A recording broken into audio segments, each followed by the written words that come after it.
Welcome to Google Classroom. So here I wanted to give you a quick little tutorial and an overview as to what you can expect as you're looking at our Google Classroom page. And big shout out to my good friend, Mr. Colgrove, for helping me set this up so I could give you guys a bit of a view of a student look at this. So on Google Classroom, when we look here, first we're going to see basic class information at the top, and we will see a link to a Google Meet. So if we have to go virtual or do any sort of Google meetings, we can use this link here. And all we're going to do is click on it, and we can automatically jump right into a Google Meet.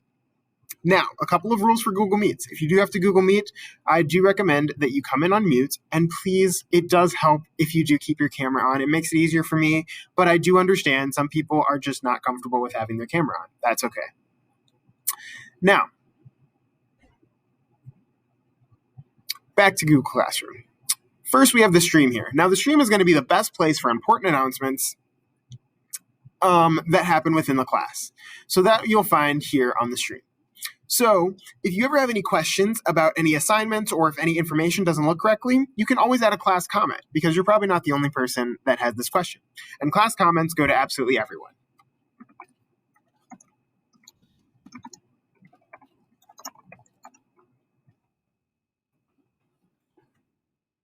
And then you can go ahead and hit post.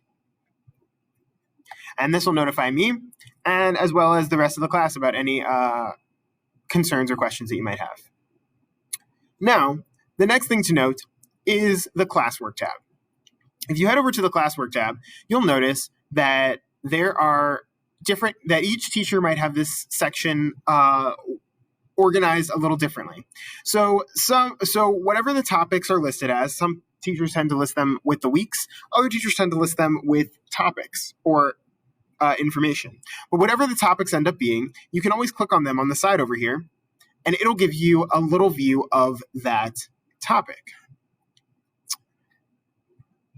So there's a couple of things to note. Some of the information that you'll see on Classroom looks like this. Now this means that it is an assignment, something that is to be completed. And when you see that there is an assignment, you'll notice that there is a due date for each assignment. And if you click on it to open it, you can click View Assignment, and it'll give you some information. Now, if your assignment has not been turned in by the time that, by the due date that's listed on Classroom, it will automatically be marked as missing, and that is not good. So there are a couple of ways to turn things in on Classroom, but you will always find that there is the assignment title at the top, and then there are instructions that are listed at the bottom, as it says here with Introduce Yourself. And if you have a question that you feel like the whole class could benefit from, it's really good to leave a question.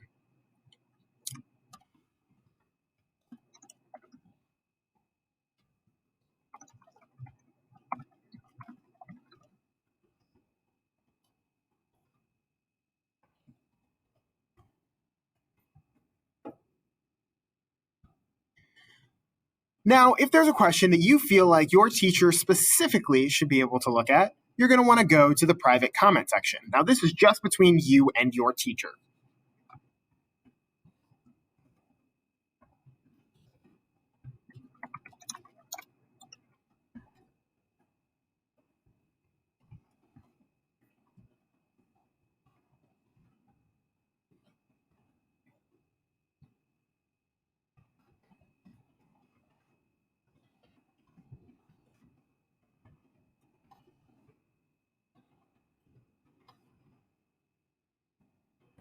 It is always very helpful to be as specific as possible whenever you're leaving a comment on Google Classroom. That way your teacher knows exactly what they need to answer. Now, if you are turning in an assignment, there's a couple of ways to go about it. Now, you're going to want to consult your teacher for how best to complete the assignments, but one of the ways is to hit this Add or Create button, and then choose whether or not you are going to submit your work through a Google Doc, a Google Slide, a Google Sheet, or a Google Drawing. And if you click that, it automatically creates a blank Google whatever you chose. So for my example, I chose Google Docs. And once I opened up a blank Google Doc, I'm able to open it and it automatically puts my name at the top, and it also puts the title of the assignment. So there's no guesswork there. And then you can begin working with the Google Doc from there. Another way is if there's something that your teacher asks you to make a copy of, or something that you've worked on outside of the assignment itself, it would be located within your Google Drive. So you're going to want to hit Add or Create, and then you're going to want to click Google Drive. And from there, you can go ahead and select the assignment that you would like to upload. Now, this one was already attached, so that one didn't work. So let me try something else. Let's put this up.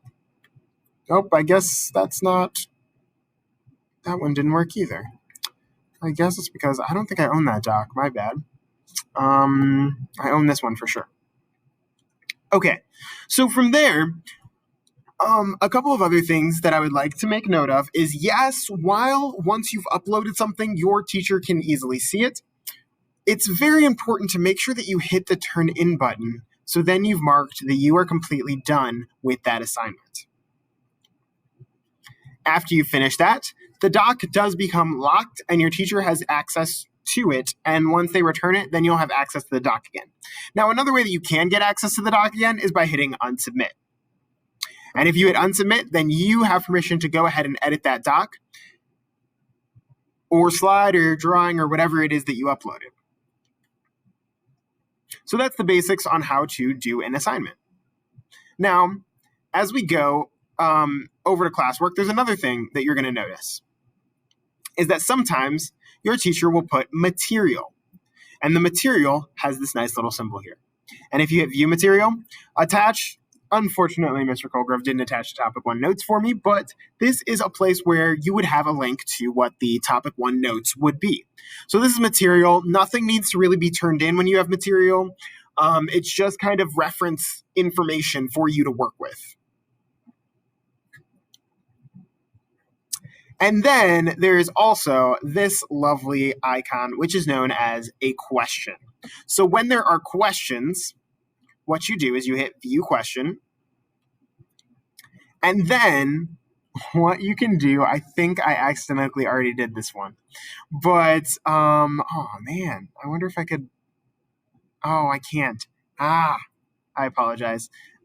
When you do make a question, there is a little space over here for you to be able to type in your answer to the question. And I accidentally already turned this in, so this is a terrible example.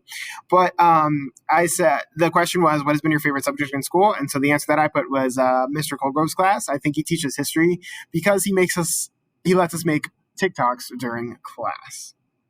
So again, as with everything, you can leave a class comment or a private comment. And then you can also, once you have left your comment, once you've left your answer, you can check and see what classmates have written. And you can also reply to them.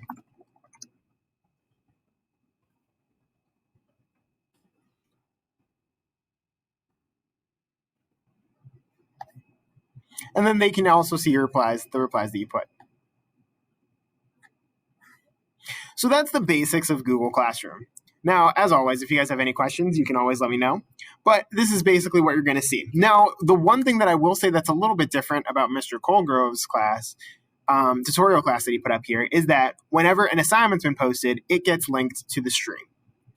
Unfortunately, with my class, I don't have my assignments linked to the stream, so you're going to have to go to the Classwork tab in order to see where any of my assignments are. Now, another thing about Google Classroom is that it does list the upcoming assignments and their due dates. They're listed off to the side over here.